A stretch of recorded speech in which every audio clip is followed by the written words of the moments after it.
Two black teenagers walked into a luxury car dealership, full of excitement and respect. But only minutes later, they were shown the door, treated like troublemakers instead of customers. What no one there knew was that the very next day, their billionaire father would return, not to shout, not to fight, but to make sure the world saw exactly what had happened. The sun hung heavy over Tempe that afternoon, one of those slow, dry Arizona days where heat rises from the concrete like a hum. Malik Townsend had just finished track practice, his gray t-shirt damp with sweat as he walked beside his sister, Ayana, across the parking lot of Madison Auto Gallery. They weren't looking for trouble. In fact, Malik had been planning this stop all week. "I'm not saying I'll get a car today," he said, shifting the strap of his gym bag. "But I just want to see what they've got. Maybe something used, just to get an idea before my birthday." Ayana laughed, tossing her braids over her shoulder. "You really think Dad's going to let you drive to school in a two-door coupe?" "Come on," Malik grinned, but he kept walking. "Let me dream." The dealership lot was quiet. Silver sedans lined under sun-faded flags. Glass doors shimmered in the heat, and the two siblings stepped inside like any curious kids with wide eyes and a few questions. Cool air conditioning hit their faces, sharp against the desert heat. A man in a pale blue dress shirt looked up from behind a counter. His gaze landed on Malik first, then slid to Ayana. They were dressed neatly, Malik in athletic gear, Ayana in a simple dress and sneakers. Nothing out of place. Nothing loud. Still, the man stood up quickly. "Can I help you?" His voice was short.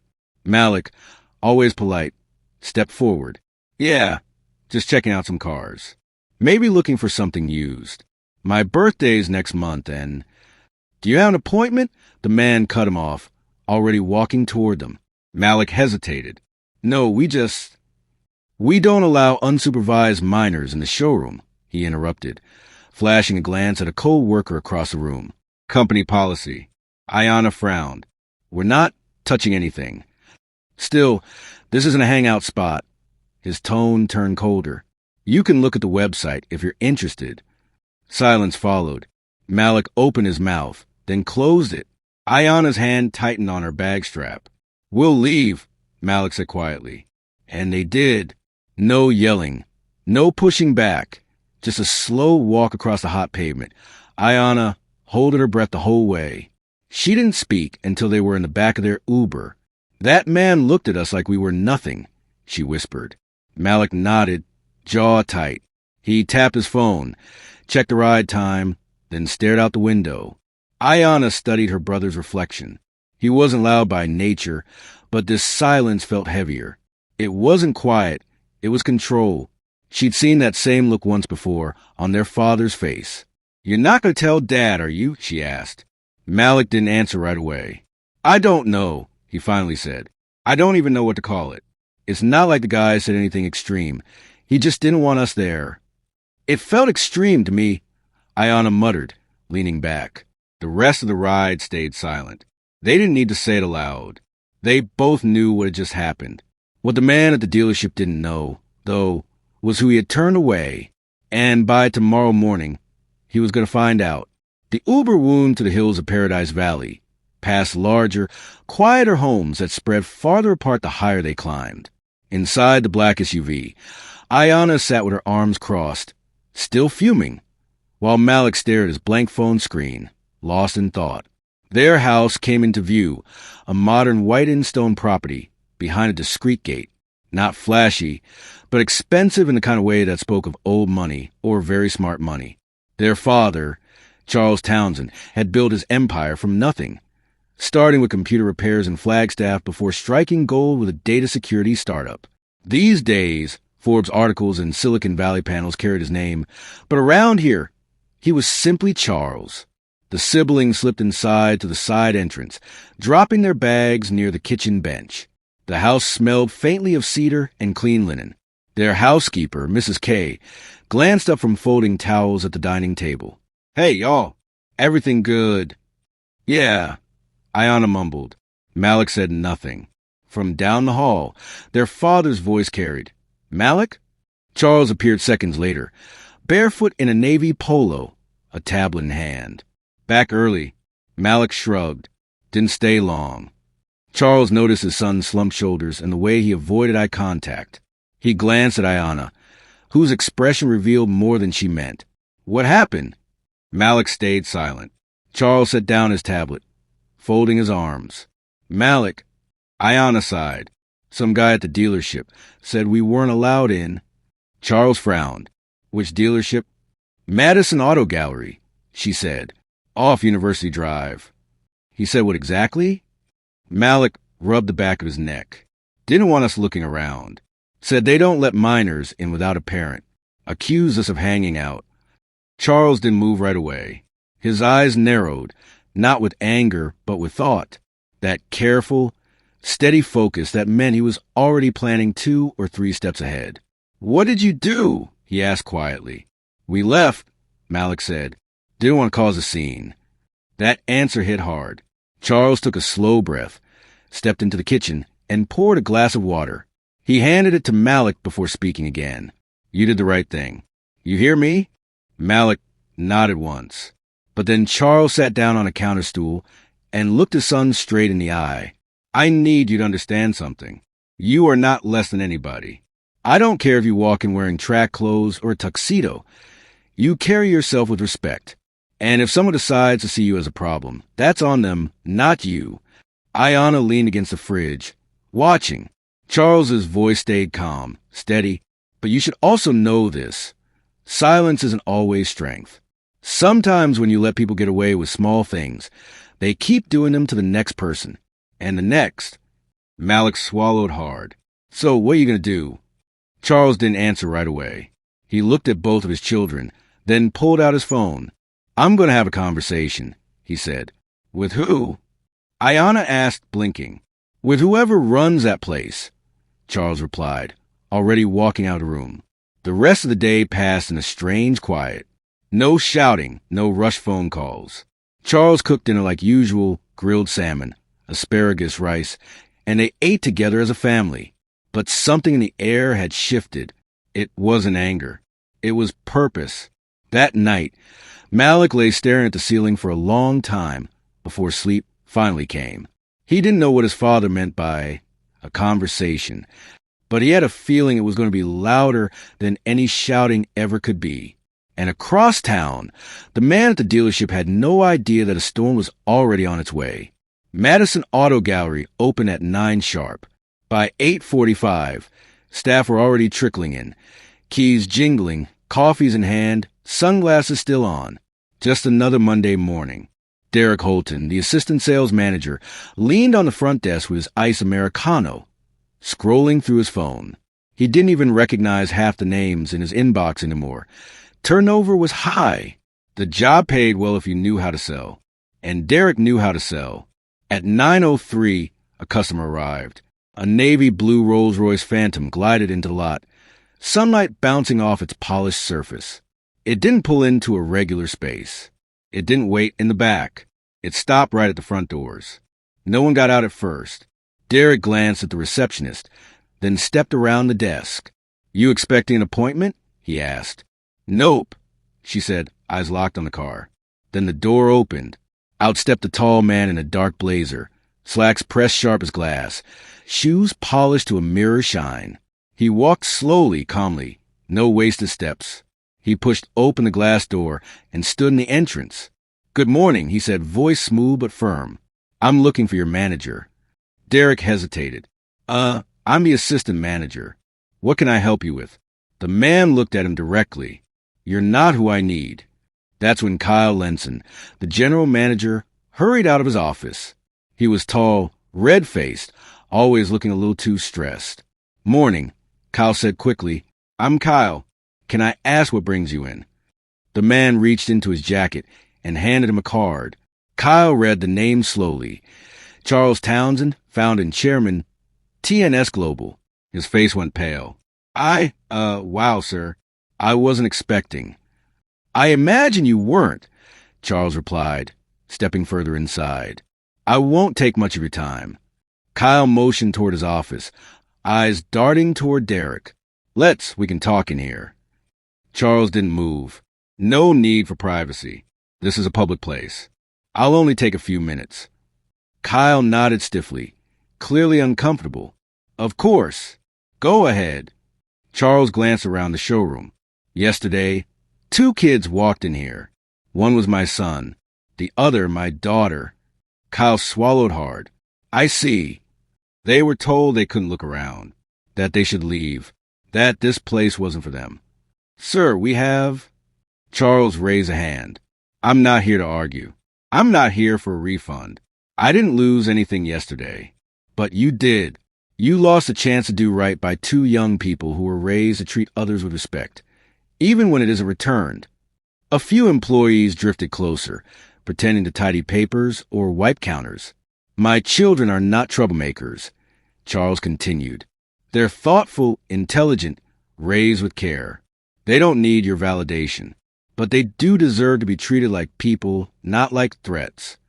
Derek stared at the floor. The receptionist had stopped typing altogether. Kyle cleared his throat. Mr. Townsend, if I may... I'm not asking for an apology, Charles cut in. Apologies are easy. What matters is what you believe when no one's watching. What choices you make when you think no one will call you on it. He paused, letting the silence sink in. Because next time it won't be my kids. It might be someone without a father who has media contacts. And they'll walk out of here with a memory you'll never hear about. But they'll carry it for the rest of their lives. Then Charles turned to go. Just before pushing open the door, he added without looking back, you can sell luxury without being small. I hope you figure out how.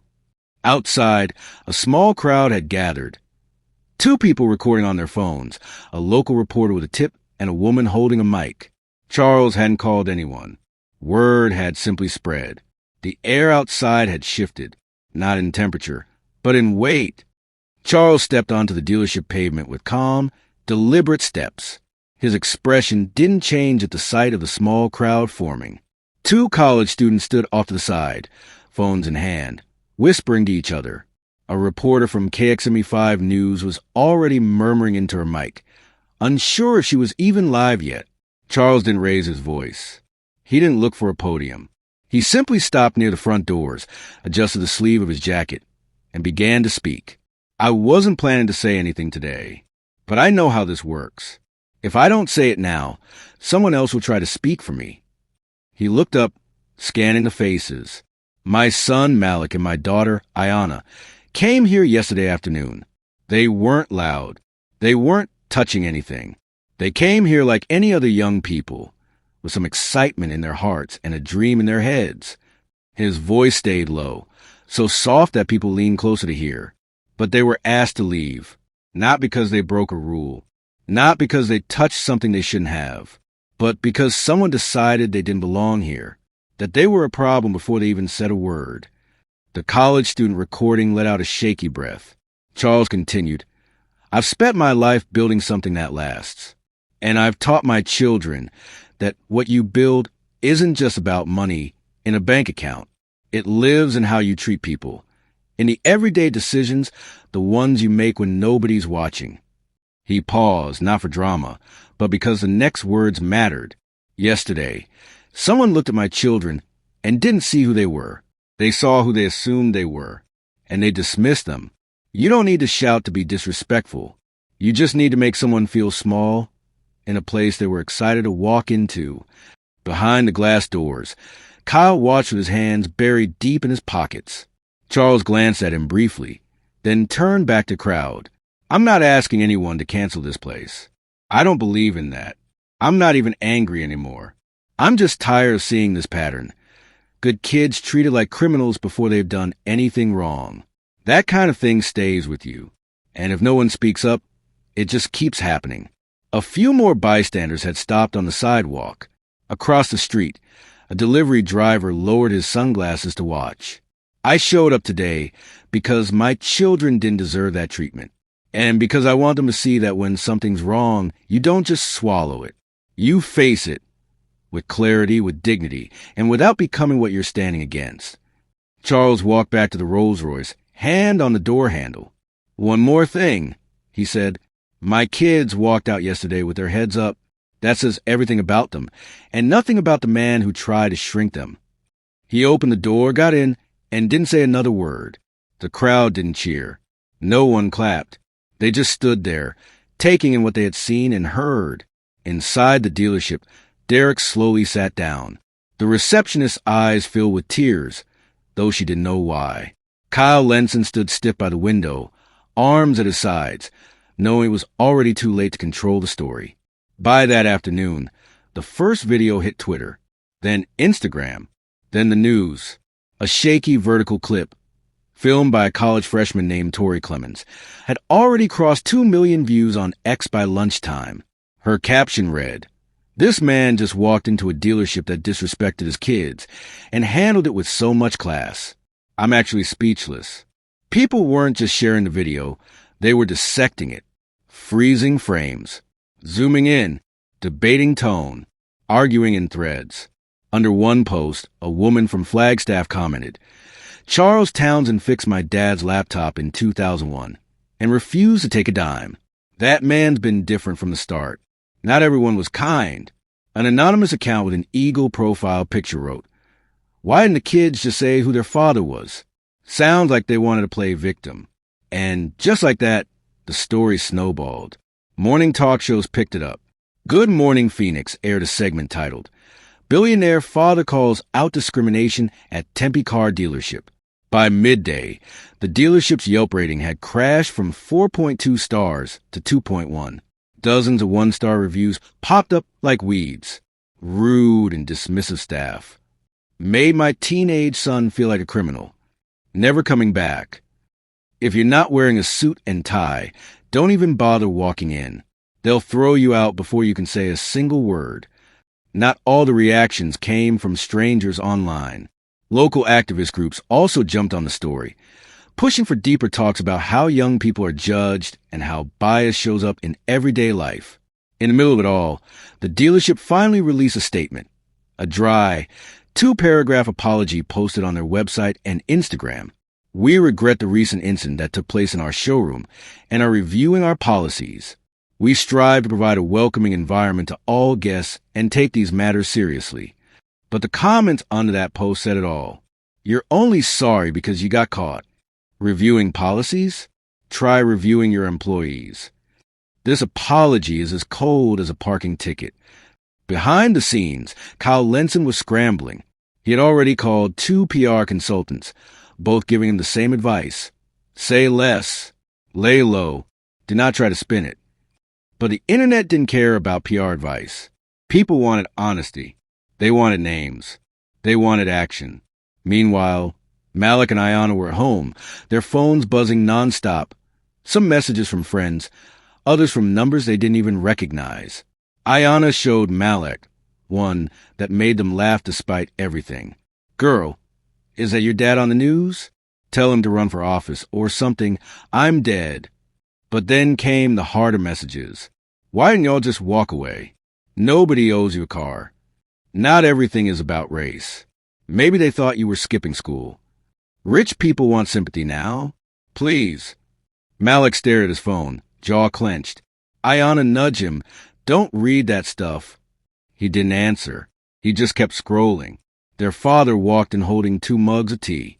"Phone's down," Charles said softly. Malik hesitated, but finally put his phone face down on the table. Ayana did the same. Charles sat across from them, leaning in slightly. "You two didn't ask for this. But sometimes life decides your story is bigger than just you." Ayana frowned. "But we didn't even do anything. We just walked in." "I know," Charles said. "That's what makes this so real. You did everything right, and still, someone saw you wrong."